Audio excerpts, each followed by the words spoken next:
नमस्कार मेरे YouTube के दोस्तों, स्वागत है आपका हमारे चैनल पर एक नई खौफनाक कहानी के साथ। दोस्तों, आज जो मैं कहानी आपके साथ शेयर करने जा रहा हूं वो एक शख्स की है जिनका नाम आरव है। तो चलिए अब ये कहानी आरव जी के नजरिए से सुनते हैं। लेकिन उससे पहले मैं आप लोगों से एक बात कहना चाहता हूं कि आप लोगों ने बहुत सी डरावनी कहानियां सुनी होगी, लेकिन इस कहानी को सुनने के बाद आप लोगों के खौफ से रोंगटे खड़े हो जाएंगे और मजा भी बहुत आएगा। और अगर आप लोग इस चैनल पर पहली बार आए हैं तो चैनल को सब्सक्राइब जरूर करें ताकि आप भी हमारी इस फैमिली का हिस्सा बन सकें और आने वाली वीडियो आप तक आसानी से पहुंच जाए। और आप में से जितने भी लोग ये कहानी सुन रहे हैं उन सब से मेरी एक रिक्वेस्ट है कि कहानी को सुनने के साथ साथ वीडियो को लाइक भी जरूर करें ताकि मुझे भी ये एहसास हो सके कि मेरी मेहनत आपको पसंद आ रही है। आपका एक लाइक मुझे और भी बेहतरीन कहानियां लाने का हौसला देता है। तो अब ज्यादा समय नहीं लेते, कहानी की शुरुआत करते हैं। उत्तराखंड की पहाड़ियों में बसे छोटे से गांव भैरव खाल के ठीक पीछे एक घना डरावना जंगल फैला था जिसे स्थानीय लोग चील कांटा कहते थे। दिन में यह जंगल शांत दिखता, लेकिन रात का एक समय ऐसा था जब यहां कदम रखने की हिम्मत कोई नहीं करता, क्योंकि हर अमावस्या की रात ठीक 12:13 पर जंगल की गहराई से एक औरत की दिल चीर देने वाली चीख गूंजती थी। ऐसी चीख कि सुनने वाले का खून जम जाए। लोग मानते थे कि वह चीख किसी औरत की नहीं बल्कि पिशाचनी की थी जो अपने अगले शिकार को पुकारती थी। गांव में आज भी किस्से चलते थे कि जिसने भी उस चीख का पीछा किया वह कभी वापस नहीं आया। उस आवाज का रहस्य वर्षों से लोगों के दिलों में दहशत बनकर बैठा था, लेकिन इस रहस्य को जानने का जुनून धीरे धीरे एक युवक को खाने लगा था, आरव। 26 वर्षीय आरव देहरादून में रहने वाला ट्रैवल ब्लॉगर था। उसे हमेशा अजीब, अनसुलझी और पैरानॉर्मल जगहों पर घूमना पसंद था। उसकी video series India forgotten horrors काफी फेमस हो चुकी थी। एक दिन उसे एक ईमेल मिला, अगर असली डर देखना है तो भैरव खाल के चील कांटा जंगल आओ, अगली अमावस्या तुम्हें वो चीख खुद बुलाएगी। आरव हंस पड़ा, लेकिन उसके भीतर की जिज्ञासा जाग चुकी थी। उसने तुरंत प्लान बनाया और भैरव खाल पहुंच गया। गांव पहुंचते ही उसने जिस पहले बूढ़े से पूछा, उसने कांपते हुए कहा, बेटा वो जगह मत जाना, वहां सिर्फ आवाज नहीं है, वो खुद आती है। आरव मुस्कुराया, मैं कैमरा लेकर आया हूं, डर नहीं। बूढ़ा बोला, कैमरे लौट आएंगे, लोग नहीं। उसकी आंखों में डर देखकर आरव पहली बार थोड़ा असहज हुआ। अमावस्या आने वाली थी, रात काली थी, हवा में अजीब सी सीलन और मिट्टी की गंध तैर रही थी। गांव के लोग जल्दी जल्दी दरवाजे बंद कर रहे थे।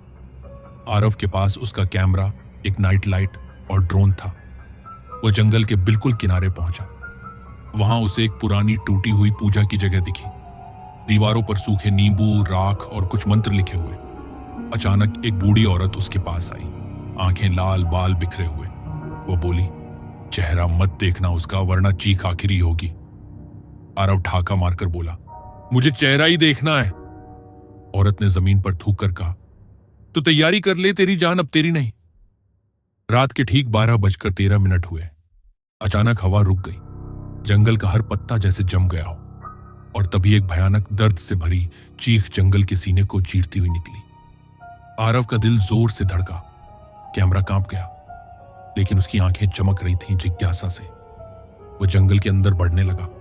जैसे जैसे वो अंदर जाता उसे लगता कि कोई उसके बहुत पास है, कोई जो उसे देख रहा है। कैमरे में अचानक कुछ हिला, एक सफेद साया। आरव बोला, कोई है वहां, सामने आओ। लेकिन जवाब केवल हवा की ठंडी फुसफुसाहट थी। जंगल में लगभग 2 किलोमीटर अंदर एक पुराना काला कुआं था। उसकी दीवारों पर सूखी खून की लकीरें थीं।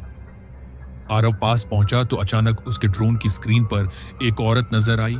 लंबे बाल, उलझे हुए, चेहरा पूरा काला जैसे राख से भरा हो और आंखें जली हुई अंगारों की तरह चमकती हुई। वह कुएं के ऊपर खड़ी थी, लेकिन पैरों के बिना। आरव घबरा गया। ये कैसे औरत धीरे धीरे उसकी ओर मुड़ी, और तभी दूसरी चीख जंगल में गूंज उठी, पहली से भी ज्यादा डरावनी। आरव के पैर लड़खड़ा गए, कैमरा जमीन पर गिर गया। लेकिन वह पिशाचनी अब हवा में तैरते हुए उसी की ओर बढ़ रही थी। अचानक जंगल में आग जैसे दृश्य झिलमिलाने लगे। आरव को समझ नहीं आया कि यह सपना है या सच। उसे दिखा साल 1894 में एक लड़की विराजनी, जिसे सुंदरता के लिए पूरे इलाके में जाना जाता था। लेकिन उसके पति ने शक में उसे एक रात जंगल में जिंदा जला दिया। वह जलते हुए भी चीख रही थी, ठीक वही चीख जो आज भी अमावस्या को गूंजती है। मरने के बाद उसकी आत्मा पिशाचनी बन गई और उसका नियम एक था, जिसने भी उसकी चीख सुनी वह उसका हो गया। पिशाचनी अब आरव के सामने थी। उसका चेहरा राख में जला हुआ, आंखें खून की तरह लाल, बाल जमीन तक लटकते हुए। उसने फुसफुसाया, मेरा चेहरा देख लिया ना, अब लौट नहीं पाएगा। आरव चीखा और भागने लगा। उसके पीछे हवा में उड़ती हुई पिशाचनी, उसकी उंगलियां लंबी और नुकीली, और हर कुछ सेकंड बाद वही दिल दहलाने वाली चीख। आरव की टॉर्च बंद हो गई। चारों तरफ सिर्फ अंधेरा और सन्नाटा। अचानक किसी ने उसके कंधे पर हाथ रखा। आरव पलटा, लेकिन वहां इंसान नहीं, वही पिशाचनी थी। सुबह गांव वालों को जंगल में आरव का कैमरा मिला। कैमरा टूटा नहीं था, लेकिन उस पर सूखे खून के छींटे थे।